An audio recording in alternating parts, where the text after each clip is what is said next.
Hechos que en verdad también tiene mucho interés que nosotros nos metamos en este estudio, que a través de hecho ya no sé si el hermano Polo ya les dijo que ya iba a sacarles copias al libro y creo que se les va a pasar a ustedes para que tengan de esto, pero hay algunas cosas que, como también tengo unos apuntes, ¿verdad? Estudio el libro, pero también algunas notas, entonces pongan mucha atención y que esto, si hay alguna duda que ustedes tengan, no que yo me lo sepa todo, muchachos, ¿verdad?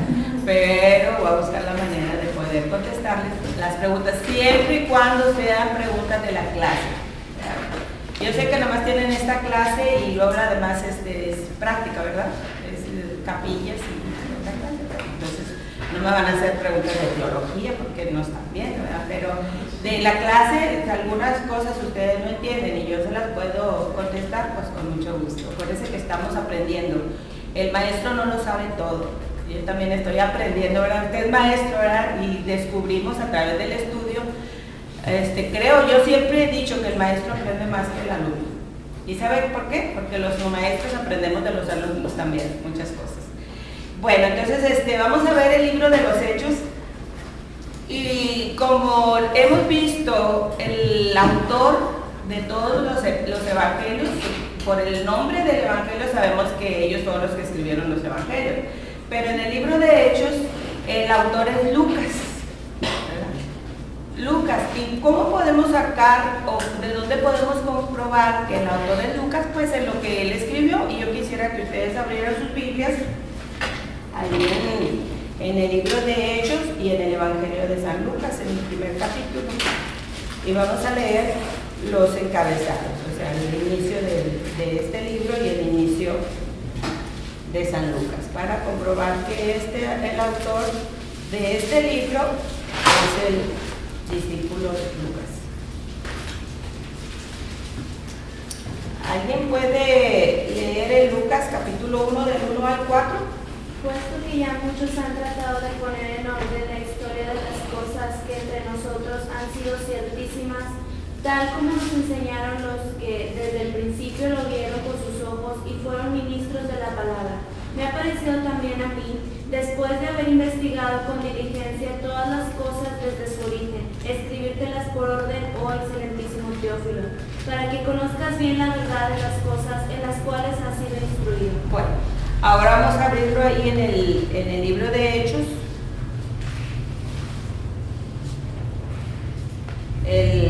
Nomás el primer versículo.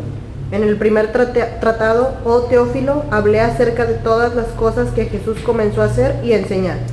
Aquí vemos, ¿verdad?, cómo había ya escrito anteriormente un libro que fue el Evangelio de San Lucas y va dirigido exactamente a la misma persona, ¿verdad? Entonces encontramos a través de estos dos porciones de la palabra, lo que es en el Evangelio de Lucas y lo que es en el libro de los Hechos, que Lucas es el autor de los dos libros, ¿verdad? Y es tan importante que van dirigidos a la misma persona. En uno dice en el primero dice que para que conozcas bien la verdad de las cuales has sido instruido, y en la segunda dice que en el primer tratado habló acerca de todas las cosas que Jesús comenzó a hacer y a enseñar. En el Evangelio es el comienzo de lo que Jesús hizo, pero en el libro de Hechos es la continuidad, ¿verdad? La continuidad del trabajo es la continuación de los hechos del Señor Jesucristo. Nosotros conocemos el libro de Hechos como Hechos de los Apóstoles, ¿verdad? Bueno, el libro de Hechos de los Apóstoles, pero sinceramente, ¿verdad?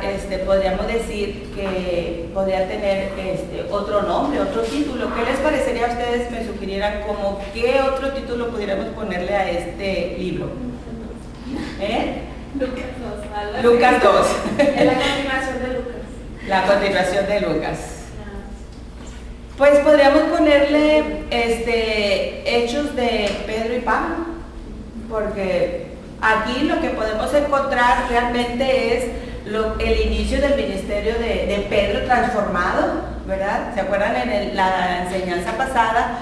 Nos quedamos que en el Evangelio de Juan, Jesús en su último capítulo habla a Pedro, ¿verdad? Y insistiéndole, ¿verdad? Y que nosotros aprendamos que aunque ya Pedro en las últimas etapas en la vida de Jesús, Pedro traicionó a Jesucristo, le negó, pero Jesús no daba por terminado el trabajo que había comenzado en Pedro, ¿verdad? Nosotros le podemos fallar muchas veces al Señor y la palabra de Dios dice que nosotros seamos infieles, Él permanece fiel. Fiel es el que nos llamó.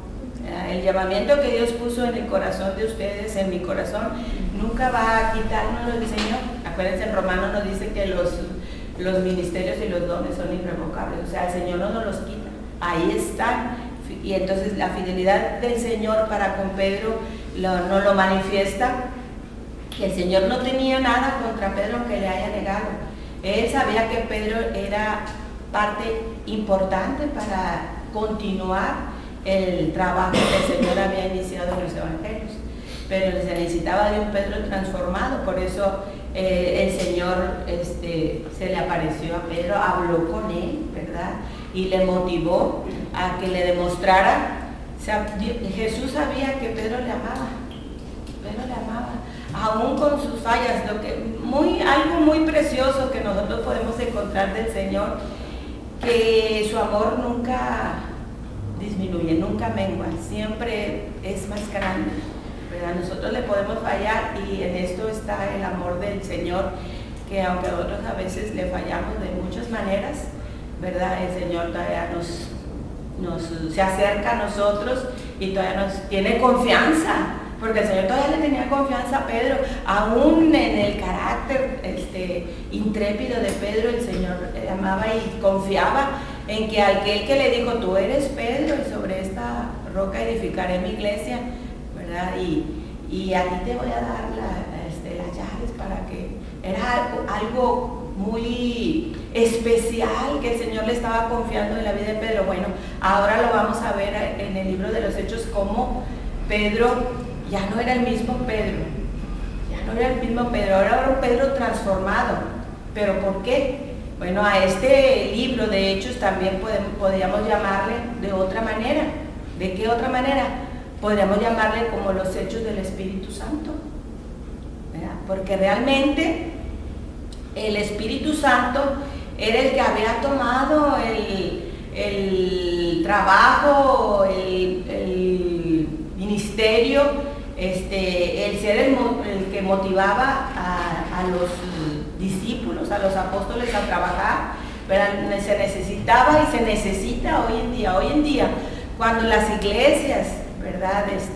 Se debilitan, cuando las iglesias desfallecen, cuando hay tantas, se llenan, a veces nos llenamos de tantos programas y todo, y dejamos a un lado al Espíritu Santo y no le buscamos. Vemos a veces que la iglesia se queda estancada, ¿verdad? A veces no crecemos, ni en lo espiritual personalmente, ni como iglesia, como en grupo. Entonces es tan importante que nosotros busquemos el Espíritu Santo. El Espíritu Santo no fue para los tiempos pasados, es para el día de hoy. Es necesario que nosotros anhelemos cada día, ustedes como iglesia, en el lugar donde están, ¿verdad? Reconozcamos que necesitamos el poder del Espíritu Santo en nuestra vida. De hecho, el versículo clave del libro de los Hechos, ¿cuál creen ustedes que será? Y recibiréis poder cuando haya venido sobre vosotros el Espíritu Santo. Hechos 1:8. Hechos 1:8, que dice, mas recibiréis poder. ¿Usted cree que nosotros como iglesia, la iglesia se necesita ser poderosa? Amén. Claro que sí. ¿Para qué? ¿Para qué? Para ser testigos de Dios. Y me seréis testigos. Y ser testigos significa mucho. ¿Un testigo para qué es utilizado?